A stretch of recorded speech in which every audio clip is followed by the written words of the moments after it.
ఒక్క అవినీతి మనకు కూడా లేదు సార్ మాధవ్ రెడ్డి గారి మీద. అంటే చనిపోయారని ఆయనతో గురించి మాట్లాడడం కాదు కానీ నేను ప్రత్యక్ష సాక్షి కాబట్టి చెప్తారు. ఆయన ఎక్సలెంట్ క్యారెక్టర్, నీతి నిజాయితీలు నేర్చుకోవడం అదే. ఏ పార్టీ వాడని రాని ఆల్రెడీ వాళ్ళ పార్టీ వాడు కనుక అడిగి ఉండకపోతే అని పనిచేసి పెట్టేవాడు. ఏ పార్టీ అన్నా అద్భుతమైన వ్యక్తి, అసలు అది మామూలు వ్యక్తి కాడు.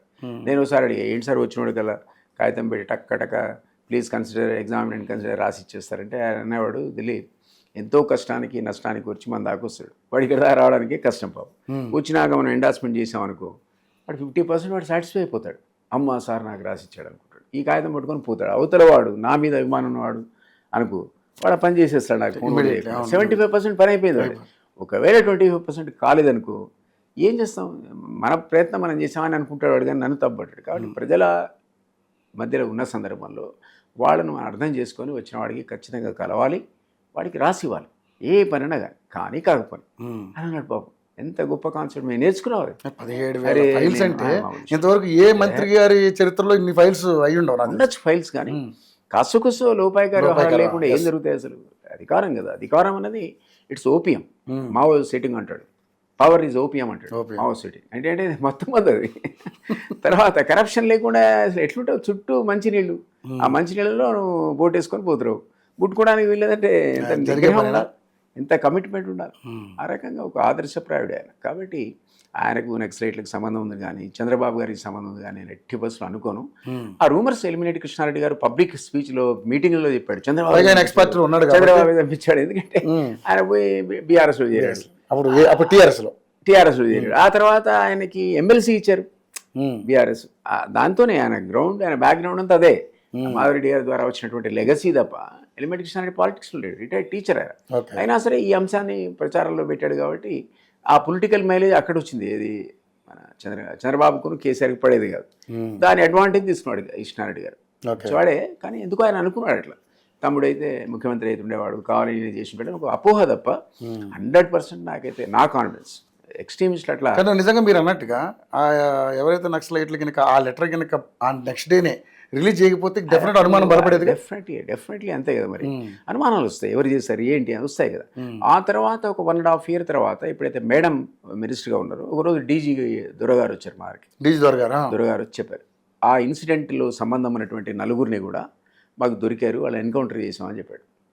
మాధవరెడ్డి గారిని పటేల్ సుధాకర్ రెడ్డి మాస్టర్ మైండ్ ఉండేదానికి. పటేల్ సుధాకర్ రెడ్డి ఒక ఎస్టిమిస్టు, ఈ ల్యాండ్ మైన్లో ఎక్స్పర్ట్ అతను.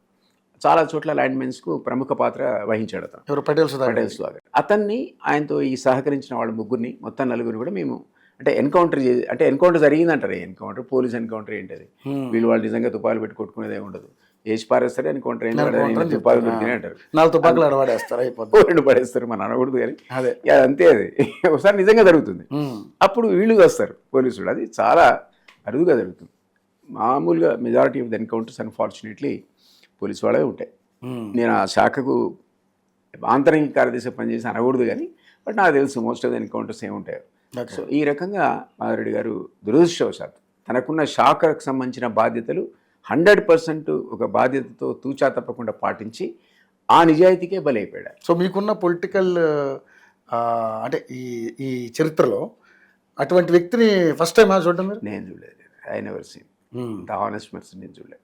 ఉన్నారు, లేరని కాదు. ఆ కాంటెంపరీ సిచ్యువేషన్లో నర్రారాఘవరెడ్డి బాగా దగ్గరగా సంబంధంతో నల్గొండ జిల్లాలో నర్రారాఘవరెడ్డి గారు ఉండేవాడు.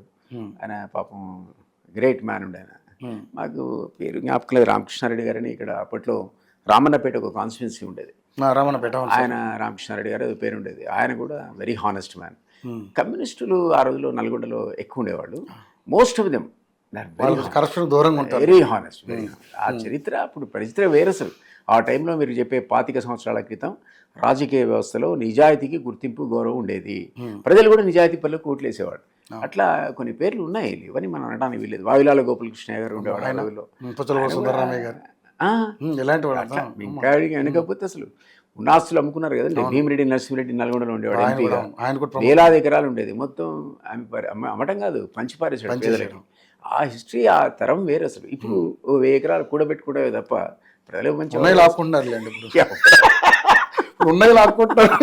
మీ భూమి ఎక్కడ మీకుంటే మీరు వాచ్మెన్ పెట్టుకోవాల్సిందే, లేదా పాప మా పాలిటీషియన్ గారు వచ్చి కబ్జా చేసేస్తాడు. అటువంటి పరిస్థితి. ఇల్లు కడుతుంటే వచ్చి వాడు డబ్బులు అడుగుతున్నాడు, సార్ అడుగుతున్నాడు అని.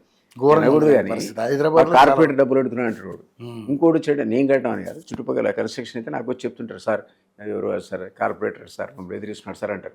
ఏంట్రా అని ఫోన్ చేసి ఏదిరా వాడు ఇల్లు పెట్టుకుంటే నీకు చందాగా అయ్యాలన్నా నా ఏదో ఖర్చు లేదరా అని అంటాడు. అంటే వీడు ₹1,00,00,000 ఖర్చు పెట్టి గెలిచాడు వాడు చెప్పాడు నాకు. అన్న నేను ₹1,00,00,000 ఖర్చు పెట్టి గెలిచిందే నాకు కొంచెం ఎట్లనే వాడికి ఒక మాట చెప్పంటాడు.